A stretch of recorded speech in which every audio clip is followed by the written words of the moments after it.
நீயே உனக்கு சொந்தமில்லை, எதற்கு இந்த ஆர்ப்பாட்டம், எதற்கு இந்த ஆடம்பரம்?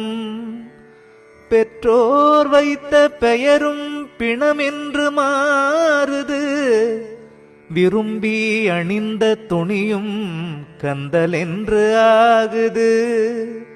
பாடுபட்டு சேர்த்த சொத்து வாரிசிடம் சேருது, கூடி வாழ்ந்த மனைவி கூடவே வாசாகுது.